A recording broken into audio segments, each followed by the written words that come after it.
ang hanap mo ay adventure scooter na 175cc at less than 100k lang ang presyo, maporma na at maaasahan sa daily travel, baka ito na ang para sa iyo. Hello everyone, ako nga pala si Cambanatics at tulad nyo, napakahilig ko rin sa motorsiklo. Kaya kung gusto nyo ng mga ganitong contents ay like and follow nyo na ang aking mga social media pages. And I will be your guide para mahanap nyo ang motorsiklo na para sa inyo. Ito ang Motorstar Easy Ride ADB 175. Ito ang pantapat ng Motorstar sa adventure scooter category. Kaya't samahan nyo akong silipin kung anong mga meron dito sa Motorstar Easy Ride ADB 175. Syempre pa, adventure scooter, meron itong windshield.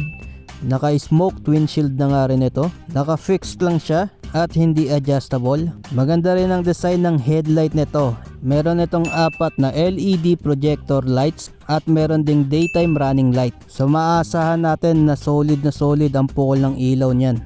Unlike sa ordinary LED headlight lang. Meron pa siyang patulis na design dito sa bandang ibaba ng headlight. At may abang na slot kung sakaling lalagyan ng front camera. Narito naman sa gilid yung kanyang LED turn signals.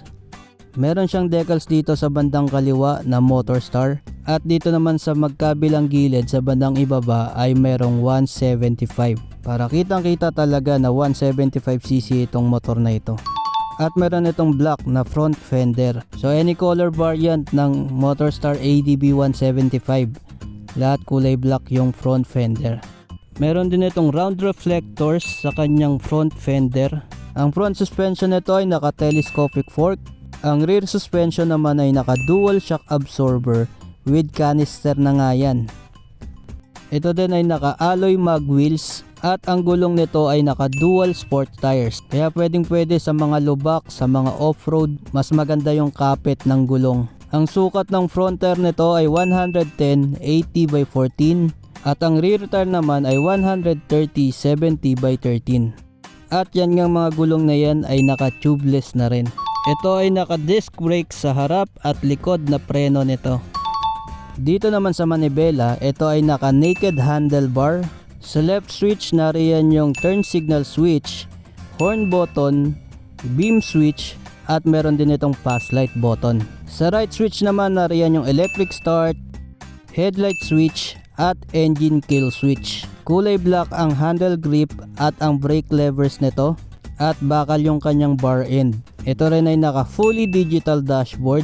Kompleto na nga rin yan sa information.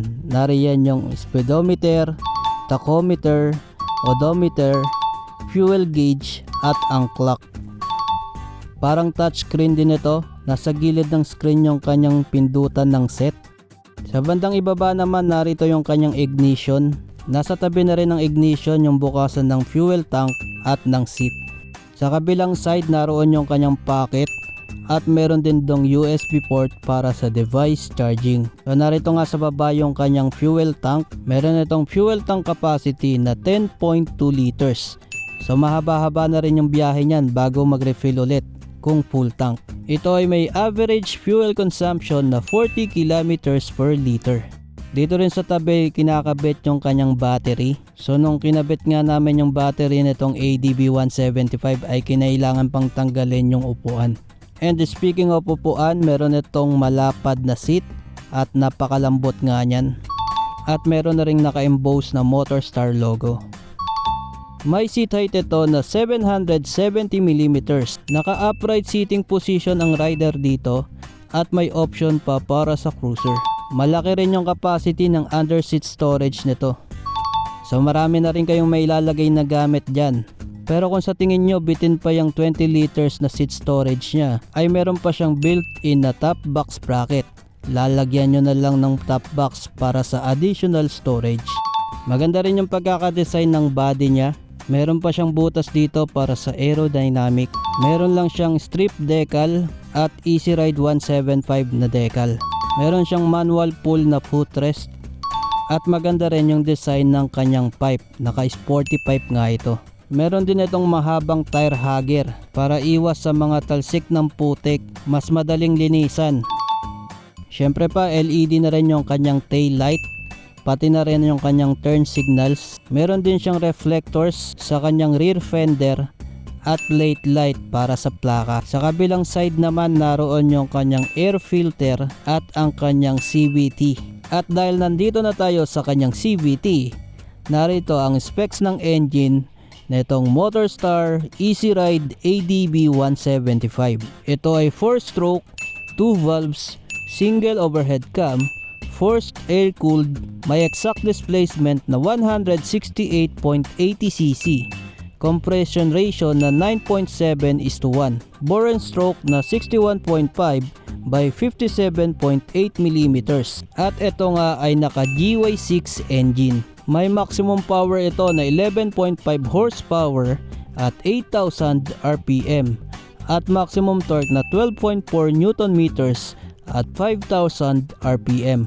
Ito ay naka ECU ignition system at ito din ay naka electronic fuel injection. Ang starting ay electric only at naka CVT automatic transmission. Sa overall dimensions naman itong Easy Ride ADB 175, ito ay may length, width at height na 1,975mm by 750mm by 1,285mm at bigat na 130 kg.